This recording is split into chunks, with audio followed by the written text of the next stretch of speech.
go ahead and kick off our conversation today. I'm Christine Dixon-Thiesing. I'm the Director of Academic Programs with SCRA, the South Carolina Research Authority. We also have Paul Dudley on the line with SCRA. Paul, would you like to introduce yourself?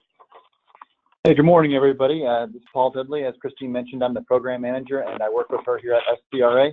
I look forward to assisting all of you guys as you progress through this process and decide whether or not to submit applications for this RFA. Thank you. Thank you, Paul. And with that, I want to make all of the attendees aware that we are indeed recording this session so that it can be posted to the web. We did max out the number of participants in this session, and so not everyone who wanted to participate was able to. So with that, just be advised that you are being recorded. Due to the number of participants we have today, we're not going to have time to allow each participant to introduce themselves. But when I get to the end of my presentation, there will be a website that you can visit that allows you to find collaborators through the SCRA program. And then I'd also ask that everyone please hold their questions until the end. We will have a Q&A session. The presentation takes about 30 minutes, so there should be more than ample time for questions and answers. And then finally, if you are traveling or in a noisy environment, I do ask that you please mute your phone. Thank you very much. And with that, I'm going to move forward and cover the agenda for you all. I'm going to start off with a background on SCRA, as well as an overview of the Academic Programs Group. These are helpful pieces of information for you as you move forward with crafting your application under the RFA, because it provides you some insight into the perspective of SCRA and how we operate. Then we'll also be talking about Academic Programs Lead Initiative, the Collaboration Centers, which ultimately were the genesis of the RFA involved. And then we'll shift gears and cover the RFA and talk about the criteria, the timeline, as well as the submission process, and wrap everything up with ample time for questions and answers and potential collaboration discussion. So we have quite a diverse group of people on the call today. Some are familiar with SCRA, others are not. So I'm going to start back with the basics with regards to SCRA. We were formed by an act of the South Carolina legislature in 1983. This was happening as the milling jobs were being offshored from South Carolina, and the legislature recognized that there was a need to backfill that aspect of the economy, and were pursuing high-tech jobs that were higher wage paying and were going to have a more significant impact on the economy of South Carolina. With that, SCRA received $500,000 in funds and 1,400 acres of land from the state. That was the only direct funding SCRA has received from the state in its 30 years. And so with that, later on in the 90s, SCRA was finding ways to remain self-sustaining while still delivering on its initiatives as mandated under the legislation. With that, they formed a group called ATI, Advanced Technologies International. And ATI is a coordinator. They build out consortia amongst industry and academia to deliver on DoD-specific contracts. That was a very successful operation. They had over $500 million in revenue last year. But as you can imagine, that successful operation with more than 150 employees was a bit of a distraction from the rest of SCRA's primary mission. And so with that, and working with our stakeholders back in 2016, we looked at how we could realign and focus again on the SCRA mission as it was originally legislatively mandated. And so with that, approximately 1 year ago, SCRA sold ATI to a group called the Answer Group in Virginia. But as a condition of that sale, we did retain the 165 employees within South Carolina. So they do still occupy a significant amount of space in SCRA's headquarters up in Somerville. I also want to touch very briefly on these 2005-2006 additional pieces of legislation. One of them formed the innovation centers that are spread across the state. The innovation centers provide wet lab space as well as office space to academic researchers and entrepreneurial endeavors.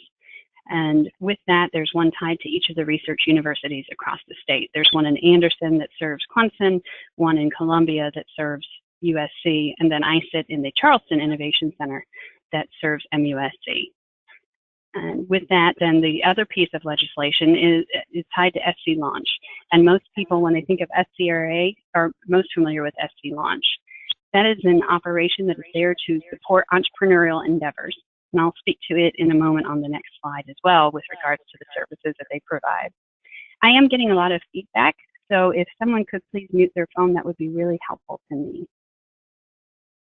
So after the sale of ATI, SCRA reevaluated how it could provide services to deliver under the legislated mandates that we are there to serve. And the overarching mission of SCRA is to grow and foster the knowledge economy in South Carolina, really focusing on innovation and high-value R&D jobs.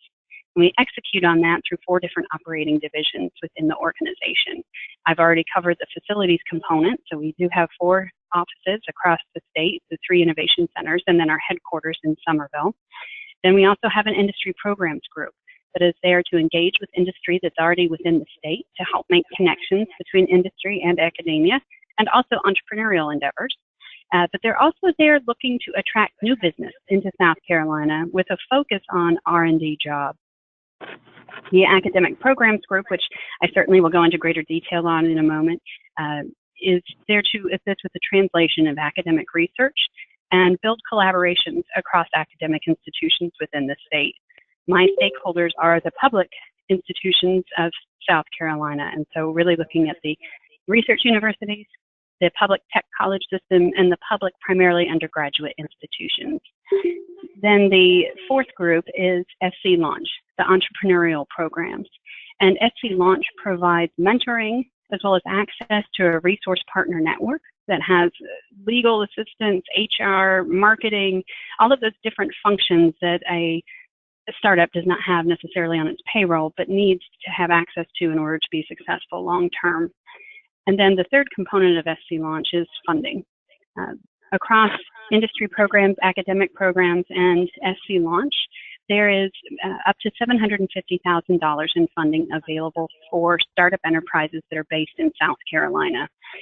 So with that, the first $150,000 of that is non-dilutive grant funding through industry programs and academic programs. Then there's a $50,000 grant through SC Launch that ultimately leads towards the investment. So those are equity-based investments of up to $200,000, and SC Launch can invest up to 3 times in any one company. That brings it to the total of $750,000 investment in any one company. With that, I do need to shift gears, though, and focus, obviously, on the academic programs group and what we're here to discuss today. About 18 months ago, as SCRA was reevaluating the services it provides, it met with the academic stakeholders to talk about how we could realign our services with the needs of academia.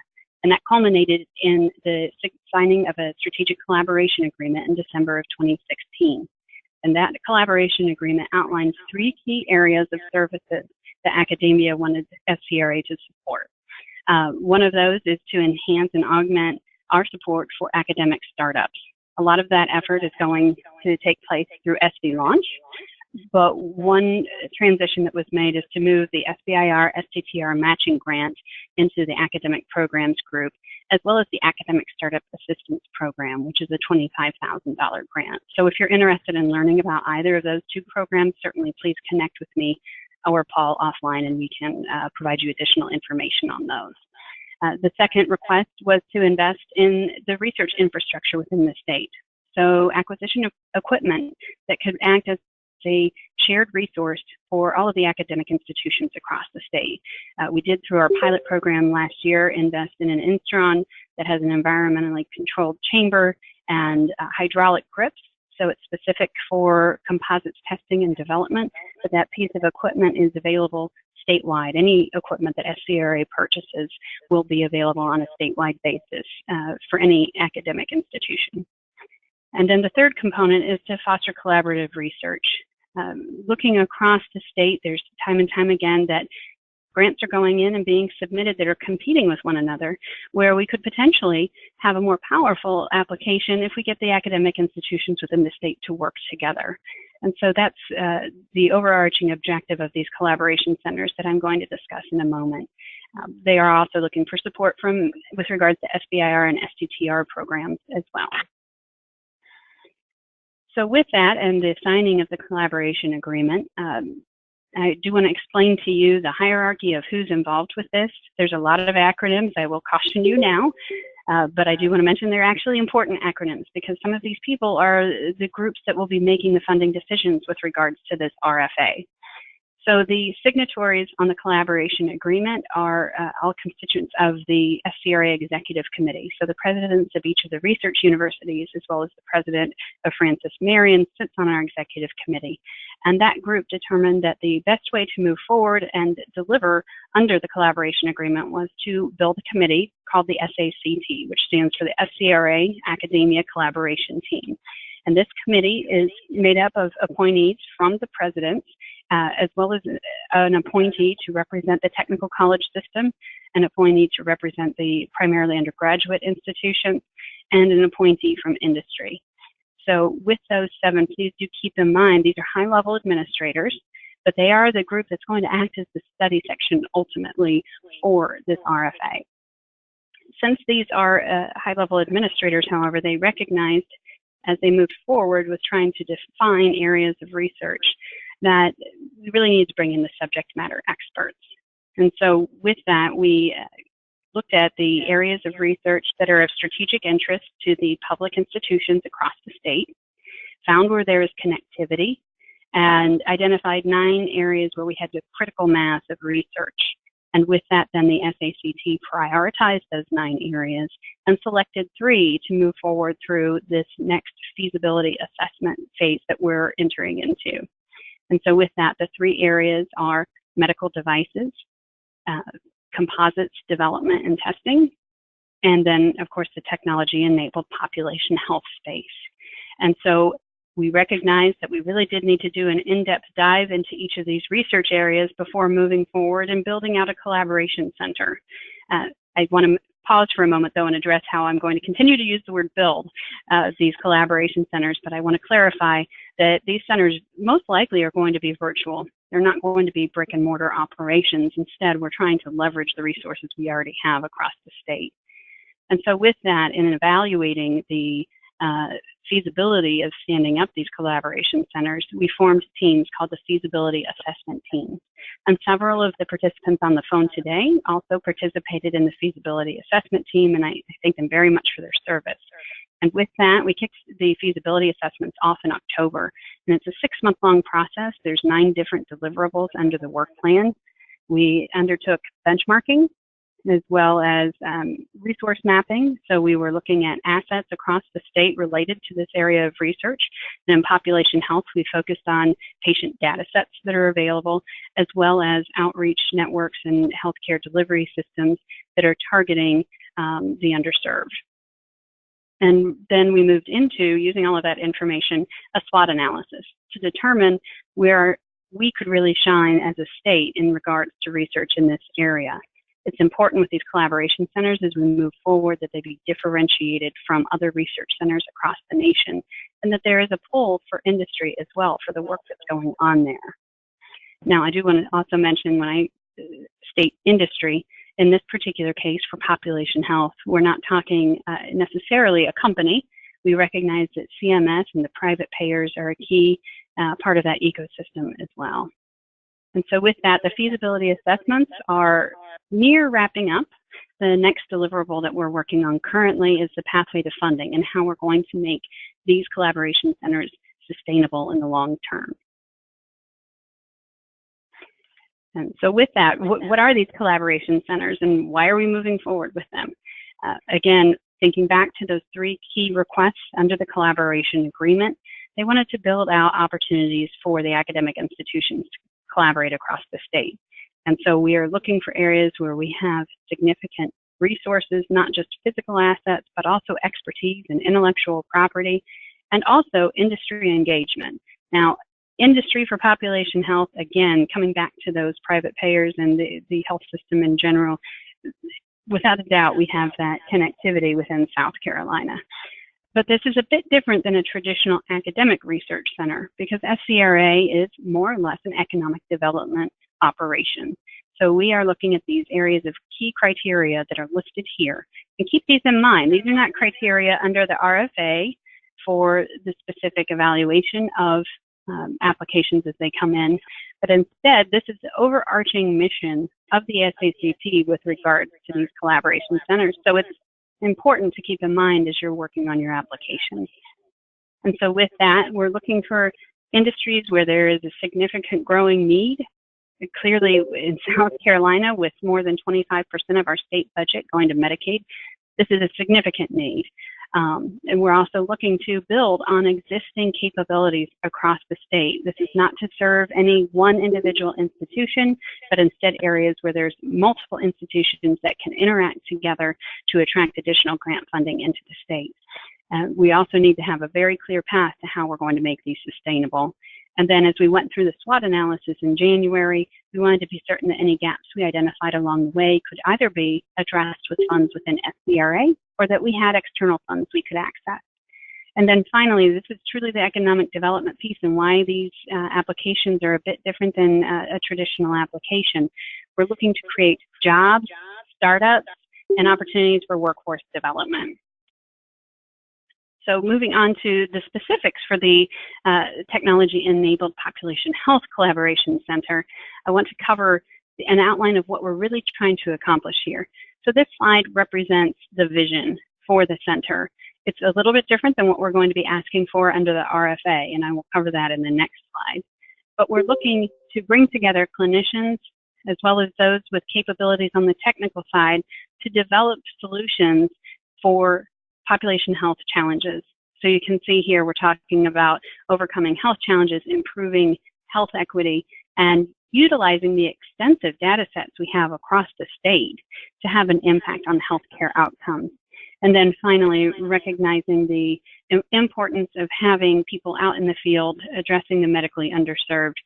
We want to be certain that there's coverage as well for workforce development. So then looking at what we're hoping to build with this center is that we want multiple academic institutions involved. We also want industry involved, and so some of that may take shape indeed with the payers because they're going to be the ones that ultimately will benefit the most from the technologies that are being developed, but also engaging with private companies within the state that are developing technology solutions. And then finally, we're looking to address the unmet needs that we have within South Carolina. I do want to be clear what it isn't, though. We're not looking to fund services. These do need to be technology-enabled ways to scale and address health equity issues. And it's bigger than health equity, I should say. So any population health-related issue will be applicable. And then we certainly do not want to duplicate effort. So that very first step in the feasibility assessment process was benchmarking. In addition to looking at other research centers across the country that are operating in population health, as well as federal initiatives, we also built out an assessment of state networks and systems that are there to address population health issues. Those I see as real opportunities of ways we can leverage, systems we can leverage with regards to outreach and having an impact. With the functions that we're envisioning under the Collaboration Center, it really is a collaboration. We're there to provide connectivity across the organizations. We recognize that population health is a multidisciplinary area of research, and sometimes even within one institution, someone that's working in computer sciences may not be connected to people that are out there in the field delivering services. And so we're trying to bring all of those efforts together. Something I need to highlight as we went through our resource mapping exercise for the feasibility assessment was the amazing number of researchers we have in South Carolina in population health. In our other two areas, we had, several dozen researchers in that space. In population health, we had more than 100 researchers active in the space, and that's incredible. And that's something we need to build on and make connectivity for.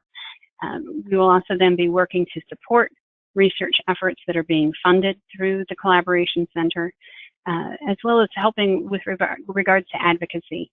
This is a bit different for population health than the other two centers we're working on. Those other two don't have an advocacy component to them, but looking to go out and educate, hold forums, and really have an impact across the state, not just from a research basis, but also from an advocacy and education perspective.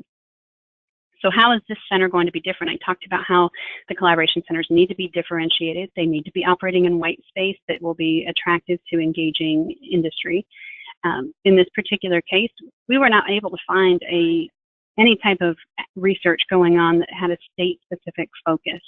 And certainly given the demographics of South Carolina and our patient population that we have, it will be differentiated adequately from the other efforts that are going on across the nation.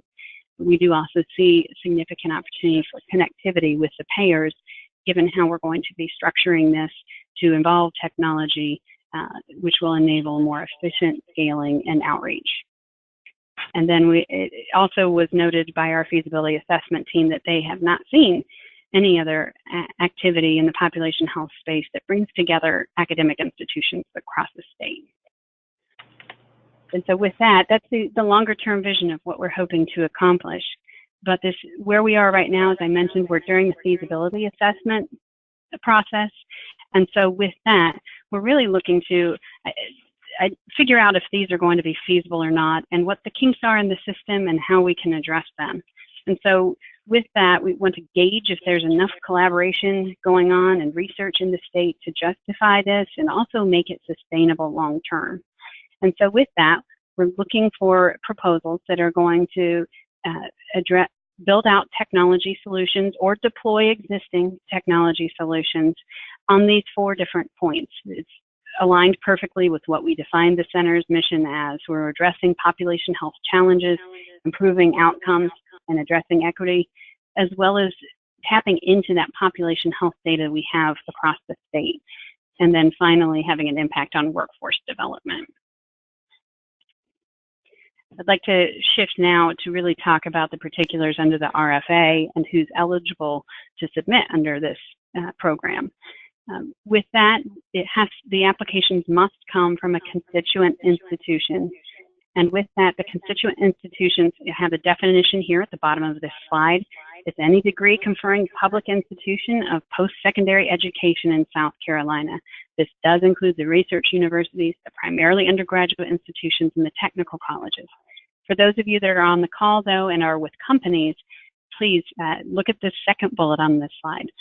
We are encouraging engagement with companies and industry. And so with that, every application that comes in under this RFA either must be a collaboration among at least 2 constituent institutions or between 1 constituent institution and 1 industry partner.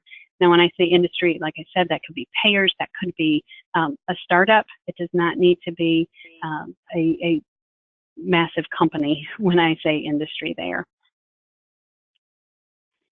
And then moving on to the review criteria. I will on the next slide address the process, the review process, and what that looks like.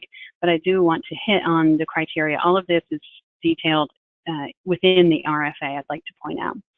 But with that, we have 2 different sets of criteria. We have technical criteria, which is aligned with the NIH criteria, with the addition of 1 additional component.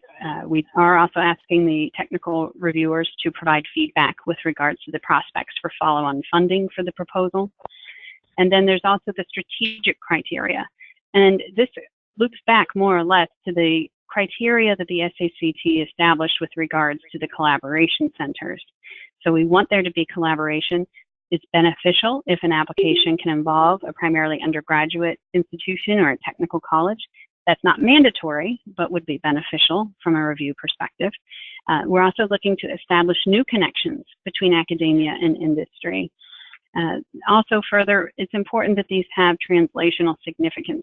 That's because we need to align with SCRA's mission of growing the knowledge economy.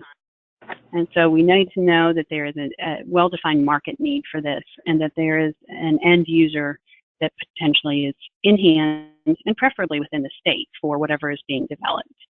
We also are looking for an impact on the state's innovation economy, back to our mission here at SCRA. So with that, we're looking at job creation, intellectual property generation, and starting new companies.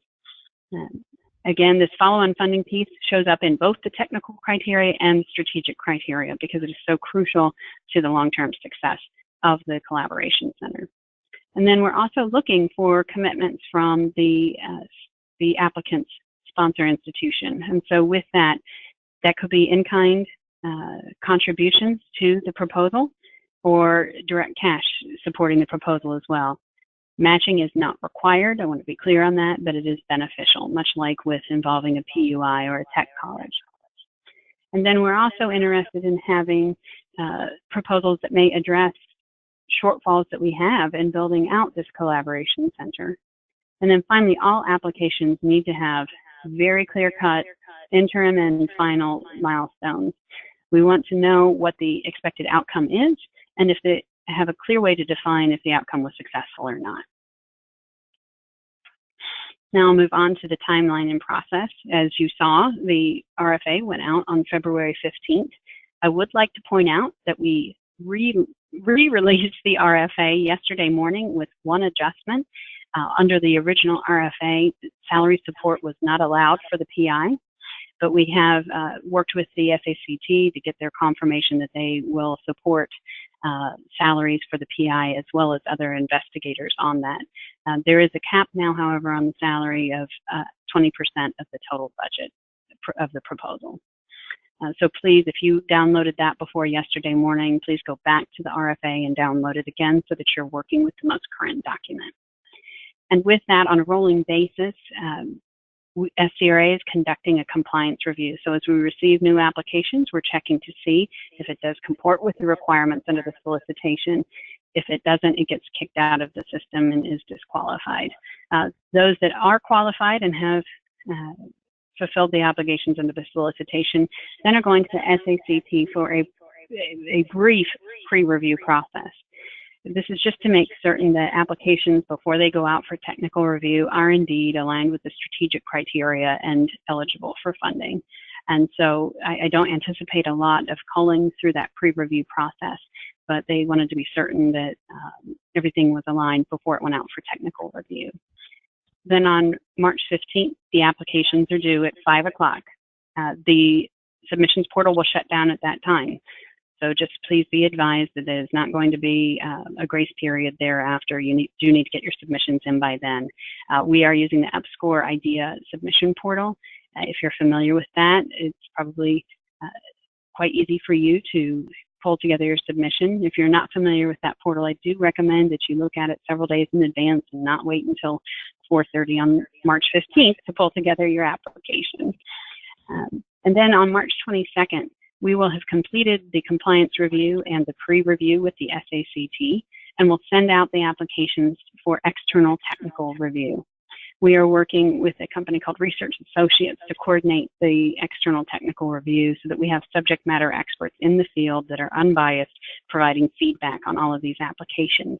And so with that, applicants that make it through the compliance and pre-review will receive back a summary statement that's much similar to what you would get from an NIH application.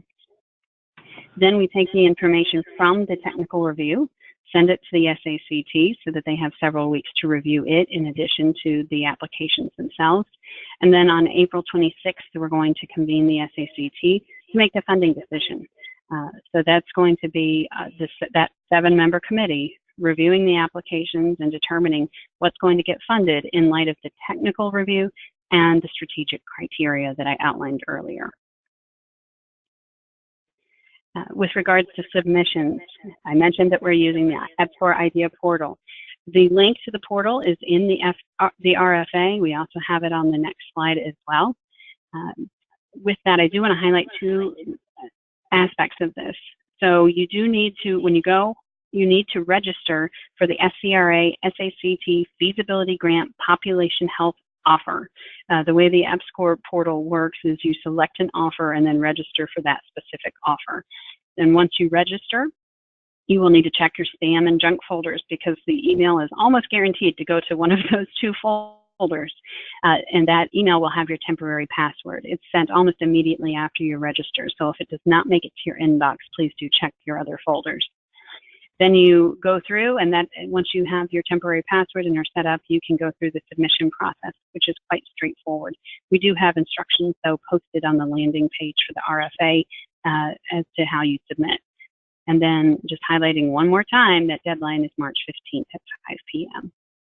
And we will be making the funding decision late April and having the contracts in place by the end of June. because this is we're on a fiscal year that ends June 30, and these funds need to be committed prior to that date. And so with that, these are links. I'm going to leave this up while we have the Q&A in case anyone wants to write them down. We covered the landing page, so that's the SCRA page that has some additional information as well as the recordings for these information sessions there. There's also the link for the submission portal and the user's guide for submission. I do want to highlight also that we have the SCRA-Idea expertise profile dataset database that's available to everyone. I encourage you, if you're looking for collaborators, either in the academic realm, go to this website, review your opportunities, and you can potentially find a connection there. So please do participate in that and enter your information as you look for collaborators. And with that, then there's my information as well as Paul's information. So you can contact us as needed. We're not like the DoD. We don't have a dark period for the month prior to the submission deadline. We want to help everyone have the highest quality application possible. And so with that, I'm going to turn it over to you all. We do have, I don't have a question here. I have where someone requested to be made the presenter. I'm not certain why that would be. If you could please elaborate on what you'd like to present, that would be helpful to me. Others of you can enter in your questions in the chat or just wait for an opportunity to take the floor. So with that, I'd like to open it up to questions from you all. Hey, Christine, it's Paul. We did get one question on the chat, and the question was, is a healthcare system like GHS considered an industry partner? Yes, that would be. So that interpretation of industry partner certainly encompasses the healthcare system as well. Thank you.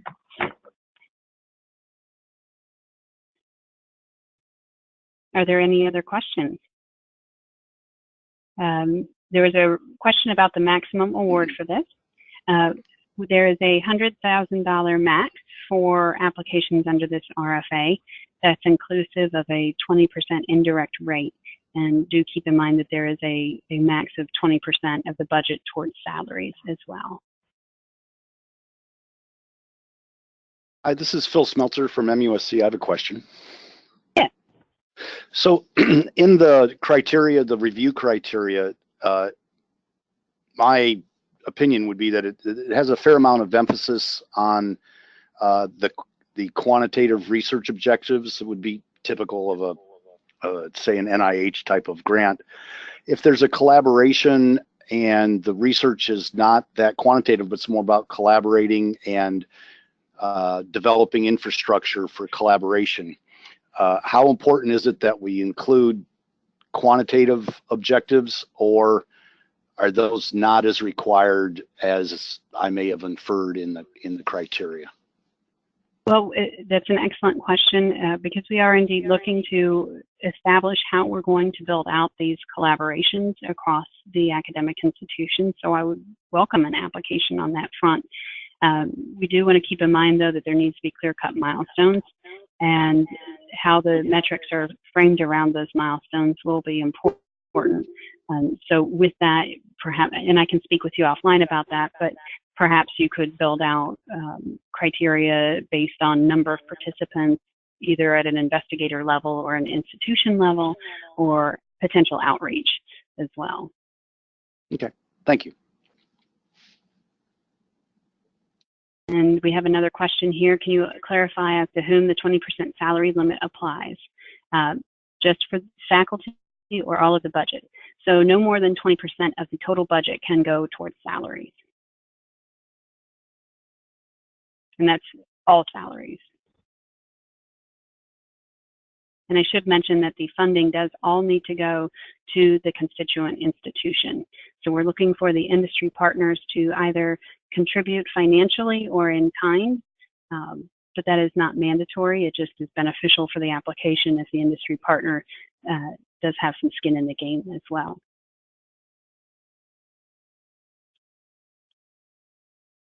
And then there's a question of any scientific evaluation of the milestones expected in the proposal. Yes, so the technical reviewers will receive the entire application, and they will be looking through from a technical perspective with regards to the proposed milestones. Then I have a question, does the solicitation fund the efficacy of innovative types of technologies to improve patient outcomes? Absolutely, that is one of the key areas we're trying to address. So we do want there to be innovation involved, or it could potentially include deployment of existing technology to have an impact. May I ask a question over the phone? Yes, please. Hello? Yeah, since this question may be too long to type. And since this grant encourages collaboration, like two types of collaboration, like either between two constituent institutions or between one constituent institution and one industry partner. So if we have the partnership with industry, like academic institution industry, and then will the review criteria from SCRA in terms of creating a new company would be weighted less for that kind of collaboration than to other, yes, like the other type? That's an excellent question. And yes, I would say that that would offset that requirement, because instead it is engaging with existing industry. Again, the preference would be for those industry partners to be within South Carolina. That's not mandatory, but a preference. But yes, engagement with industry is key, and that can either go through leading to job creation through startups or through working with an existing industry partner. Thank you. Then we have a question on giving suggestions as to what the 80% would pay for, since salary is capped at 20%. With that, that could be used to fund development of, for example, we have supplies and equipment, as well as, well, equipment's a key piece there as well. If you need access to a specific patient database and a license is required, that would be an acceptable use of proceeds as well. Really, this is looking at technology development, and so there would be some type of technology that's at the core that's being developed, and it may be in the form of hiring outside consultants as well to do some of that work. And no, consultants would not count towards the salary cap, to clarify. But you don't want to just hire out consultants to avoid the salary cap either. Then there's another question, will a collaboration with a relatively new startup be counted against the proposal? By against the proposal, if you could perhaps weigh in, do you mean would that be a benefit? Or when you said against, that makes me concerned that you're under the impression that that would be a bad thing. So would the person who posted that question please elaborate on it?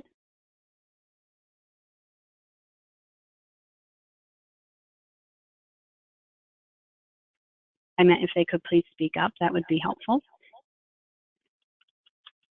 Yes, hello? Hello. Yes, I was just, what I meant by that is, like, you know, since it's a relatively newer startup, I said, like, you know, will that collaboration be, like, you know, not be as much advantageous than, like, you know, the one that has been for a longer time? No, there is no differentiation there. At SCRA, obviously, one of our most significant missions is supporting entrepreneurial endeavors. So the startup would be weighted the same as working with Blue Cross Blue Shield, for example. Okay, thank you. But it still would come into question then with regards to follow-on funding. That might be the one area where it might be a little more challenging working with a startup.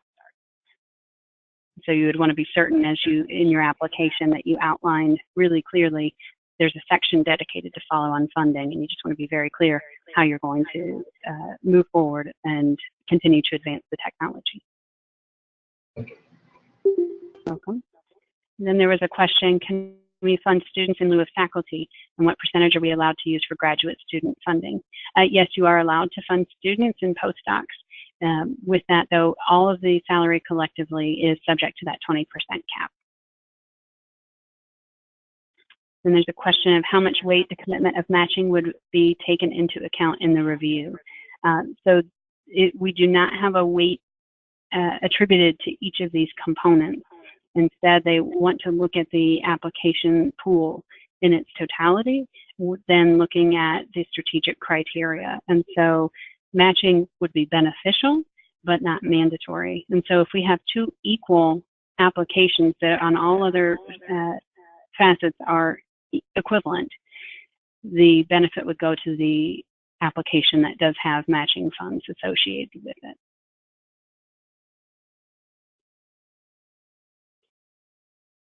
Christine, it's Paul. I got another question that says, would student stipends be considered a salary? Yes. The way that the budget page is built out. Okay. And one other question was, the maximum award for the applications is $100,000, including $20,000 in direct. How many years can be funded? That's an excellent point. So under the RFA, the performance period is 1 year because we are, again, based on where we are with regards to the feasibility assessment, we do need near-term results to help establish and validate whether or not we should proceed with this a collaboration center in this particular area. So we're looking strictly at 1 year maximum. You can certainly submit for a shorter performance period.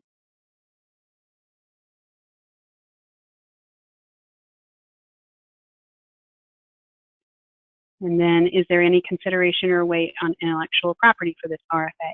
Yes, that comes in through impacting the state's innovation economy. So the innovation economy is really funded based on job creation, startup creation, and intellectual property.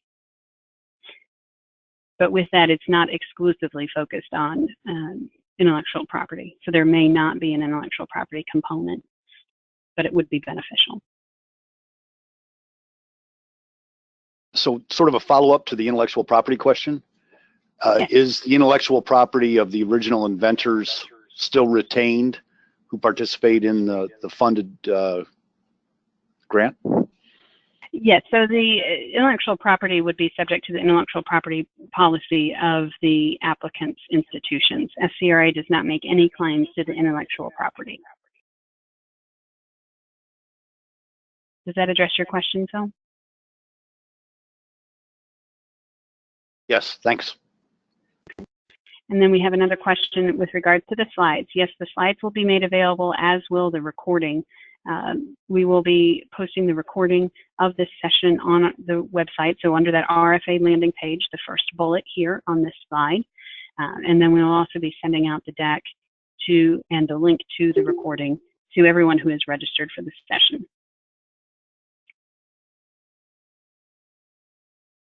I still have a question about the percentage of funding that could be used for salary and the rest for what? Because the technology that we are thinking about here is a lot less on the supplies, on the material. It's more about the time that we would put into, like if you think about data visualization technology that would bring information to patients. And with the 20% cap, it seemed to me this call seemed to put a lot more weight on the material rather than the kind of technologies we're trying to do here. So I don't know how much flexible, because for example, if you don't consider student stipend as salary, then there could be more room for us to build the technology. But if you say student stipend is salary. So my advice to you is that the SACT did not initially want to support salary for the PI at all.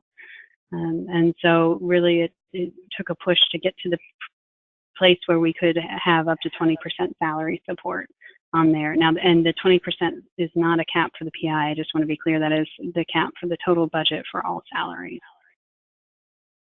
I understand that point. I think for us, we don't even need salary for the PI, but we do need, support for the students.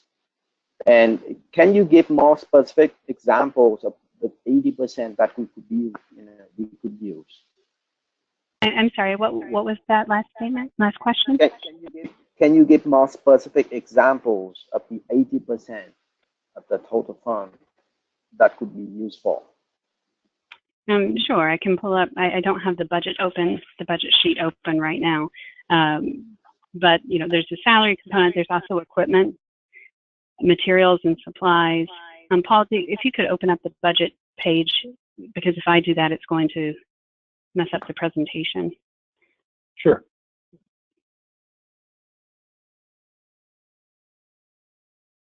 And so with that, there are a few other areas that are specifically excluded.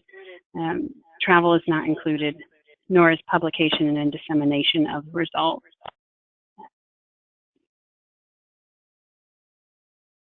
We'll come back to that when Paul has the budget open. Be right there. Do you have it open now? Not yet. I'm pulling it up right here. Just got to find it, Christine. Okay, I'll move on to the next question, and then Paul, when you have that pulled up, we can walk through that again. We have another question. If we have more than one product to develop under the Collaboration Center, should we provide an evaluation on each product besides on the center as a whole? You can certainly, if you can, within that $100,000 budget cap, put forward development of 2 different potential products. You can do that. There may be some strategy in whether or not you want to put those together into one submission or split them into 2 separate submissions as well.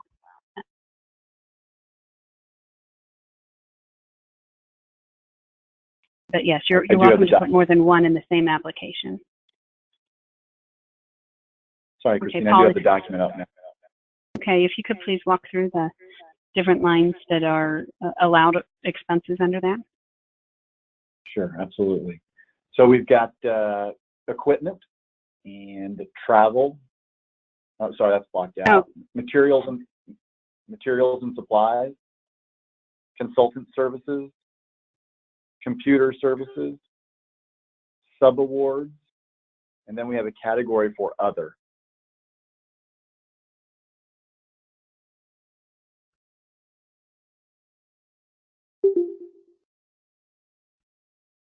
So what does computer services mean?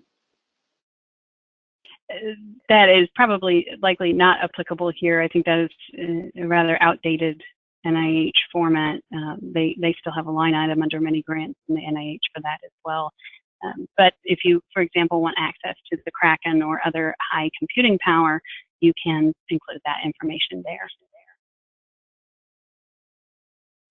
And then we have another question: how many centers will be funded? I'm glad you asked that question. We're not looking to establish multiple centers in technology-enabled population health. We're looking to build one center across the state.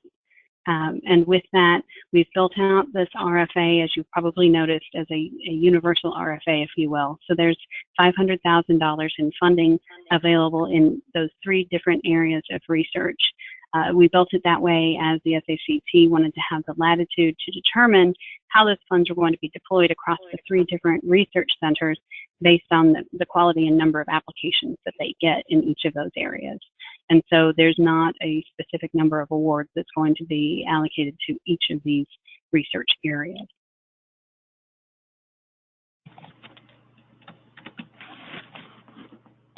And I think that I've caught all of the questions. Paul, have you seen any that I have not addressed? I may have been looking at the budget form when you were talking about this one, Christine, but do we talk about more than one product to develop? Yes, yes we did. That is acceptable to submit. Gotcha. Are there any other questions by phone?